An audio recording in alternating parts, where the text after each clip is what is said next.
ഇതുവരെയുള്ള കണക്കിന് ഓടിറ്റില്ല. ഇവിടെ ഉണ്ടാക്കിയ നഷ്ടങ്ങൾ നിങ്ങൾ നികത്തിക്കോ. 100 കോടി 1000 കോടിയൊക്കെ മോഷണം പോയിന്ന് നിങ്ങളൊക്കെ തന്നെയാണ് പറഞ്ഞത്. ആ മോഷണം പോയ തുക ആരാന്ന് വെച്ചാൽ കെട്ടിവെച്ചിട്ട് അല്ലെങ്കിൽ മാനേജിങ് ഡയറക്ടർ അകത്ത് നോക്കോ. നിയമം അങ്ങനെ തന്നെയല്ലേ. ഒരു സ്ഥാപനത്തിൽ മോഷണം നടന്ന് എന്ത് ചെയ്യണം? അതിൻ്റെ മാനേജിങ് ഡയറക്ടർ ആദ്യം പ്രതി ചേർത്ത് കേസെടുക്കണ്ടേ? ടാക്സും അടയ്ക്കണില്ല, ഇൻഷുറൻസും ഇല്ല, എന്നാൽ ഇതിൻ്റെ കണക്കെങ്കിലും ചോദിച്ചാൽ അതും ഇല്ല. പിന്നെ എന്തിനാ ഇത് ഓടണത്? അങ്ങനെയാണെങ്കിൽ ഞാനും നാളെ അതിനകത്ത് കണ്ടക്ടർ ഡ്യൂട്ടി എടുക്കട്ടെ. എനിക്കും കണക്ക് കൊടുക്കണ്ടല്ലോ. ആ കണക്കിൻ്റെ കാശ് ഞാൻ വീട്ടിലെടുത്തുകൊണ്ട് നോക്കോട്ടെ.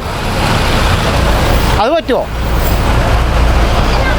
അതോ ഇവിടെയുള്ള ഓരോ കണ്ടക്ടർമാരും ഡ്രൈവർമാരും ഇതൊക്കെ അടിച്ച് വീട്ടിൽ കൊണ്ടുപോകണം? നമസ്കാരം.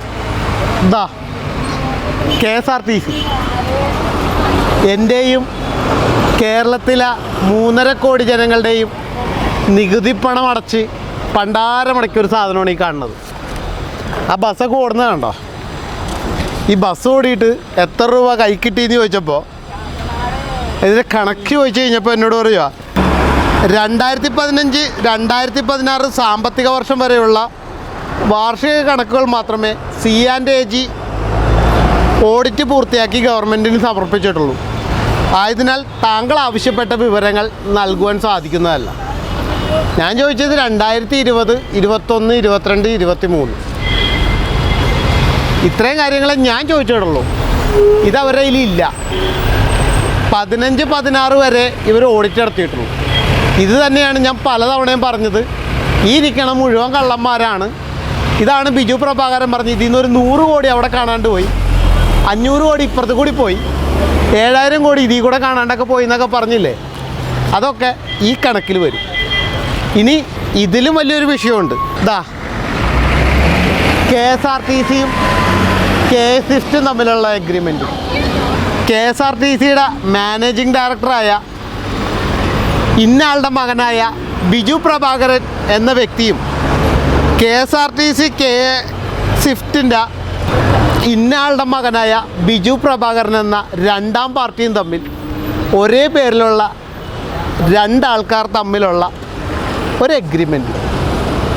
ഈ എഗ്രിമെൻറ്റിൻ്റെ പുറത്താണ് ബസ്സുകൾ KSWIFTന് വേണ്ടിയിട്ട് ബസ്സുകൾ ഓടുന്നത്. ഇതെങ്ങനെയാണ്, എന്താണ് ഇതിൻ്റെ കണക്കെന്നൊക്കെ ചോദിച്ചപ്പോൾ അവർ പറയാം ഓഡിറ്റ് നടത്തിയിട്ടില്ല, ഇൻഷുറൻസും ഉണ്ട് വണ്ടിക്ക് എന്നല്ലാതെ വേറെ ഒരു വിവരവും എനിക്ക് തന്നിട്ടില്ല. ഞാൻ ചോദിച്ചിട്ട് 2 മാസമായി. 1 അപ്പീലധികാരിക്ക് അപ്പീലും കൊടുത്തു വെച്ച്. അപ്പോൾ എനിക്കിത് പകുതി സാധനം തന്നു. KSWIFTും KSRTCയും തമ്മിലുള്ള കരാർ ഇതോടൊപ്പം ഉള്ളടക്കം ചെയ്യുന്നു. ഇതാണ് കരാർ. അങ്ങനെയാണെങ്കിൽ ഞാനും നാളെ കുറച്ച് വണ്ടി എടുത്തിട്ട് കഴിഞ്ഞാൽ ഞാനും KSRTC ആയിട്ട് എഗ്രിമെൻ്റ് എഴുതട്ടെ? അതോ ബിജു പ്രഭാകരൻ ഞാൻ അതിനകത്ത് തന്നെ പിടിച്ചിട്ടിട്ട് ഞാൻ തന്നെ അതും ഇതിൻ്റെ തലപ്പത്തൊക്കെ ആയിട്ട് ഞാനും അങ്ങോട്ട് ഇരുത്തട്ടെ? അങ്ങനെയൊക്കെ നടത്താൻ പറ്റുമോ? അതാണ് ഇപ്പോഴത്തെ ഗതാഗത വകുപ്പ് മന്ത്രി പറഞ്ഞത്.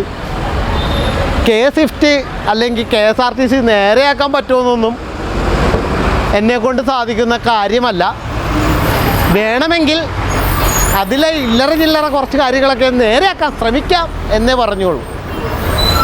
അത് പറ്റില്ല എന്ന് പറഞ്ഞത് ഈ ഒരു കാര്യം കൊണ്ടാണ്. എന്തായാലും ഞാൻ ചോദിച്ചപ്പോൾ ഇതെങ്ങനെ ശരിയാകുമെന്നാണ് അയാളും ചോദിച്ചത്, ഞാൻ ചോദിക്കുന്നത്.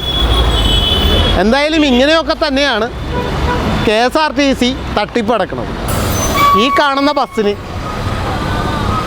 ഒരു ദിവസം ഓടിയാൽ 10,000-ഓ 20,000-ഓ കളക്ഷൻ കിട്ടും. അങ്ങനെ ആയിരക്കണക്കിന് വണ്ടികളുണ്ട്. ഈ വണ്ടികളുടെ കൃത്യമായിട്ടുള്ള കണക്ക് വേണ്ടേ? ടാക്സും അടയ്ക്കണില്ല, ഇൻഷുറൻസും ഇല്ല, എന്നാൽ ഇതിൻ്റെ കണക്കെങ്കിലും ചോദിച്ചാൽ അതും ഇല്ല. പിന്നെ എന്തിനാ ഇത് ഓടണത്? അങ്ങനെയാണെങ്കിൽ ഞാനും നാളെ അതിനകത്ത് കണ്ടക്ടർ ഡ്യൂട്ടി എടുക്കട്ടെ? എനിക്കും കണക്ക് കൊടുക്കണ്ടല്ലോ. ആ കണക്കിൻ്റെ കാശ് ഞാൻ വീട്ടിലെടുത്തുകൊണ്ട് നോക്കോട്ടെ?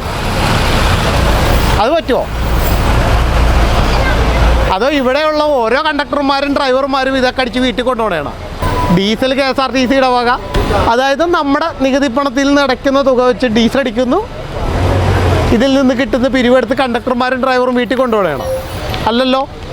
അപ്പോൾ ഇതിന് കൃത്യമായിട്ടൊരു ഓഡിറ്റ് ഉണ്ട്. ആ ഓഡിറ്റ് എവിടെ? അല്ലെങ്കിൽ ഇതുവരെയുള്ള കണക്കിന് ഓഡിറ്റില്ല. ഇവിടെ ഉണ്ടാക്കിയ നഷ്ടങ്ങൾ നിങ്ങൾ നികത്തിക്കോ. 100 കോടി 1000 കോടിയൊക്കെ മോഷണം പോയിന്ന് നിങ്ങളൊക്കെ തന്നെയാണ് പറഞ്ഞത്. ആ മോഷണം പോയ തുക ആരാന്ന് വെച്ചാൽ കെട്ടിവെച്ചിട്ട് അല്ലെങ്കിൽ മാനേജിങ് ഡയറക്ടർ അകത്ത് നോക്കോ. നിയമം അങ്ങനെ തന്നെയല്ലേ. ഒരു സ്ഥാപനത്തിൽ മോഷണം നടന്ന് എന്ത് ചെയ്യണം? അതിൻ്റെ മാനേജിങ് ഡയറക്ടർ ആദ്യം പ്രതി ചേർത്ത് കേസെടുക്കണ്ടേ? എന്തായാലും നിയമത്തിൻ്റെ വഴിക്ക് പോട്ടെ. കാണാതെ പോയ തുക കെട്ടിവെച്ചിട്ട് ബാക്കിയുള്ളത് ഓഡിറ്റ് നടത്തി എനിക്ക് കണക്ക് കിട്ടണം എന്ന് പറഞ്ഞുകൊണ്ട് നിർത്തുന്നു. നന്ദി, നമസ്കാരം.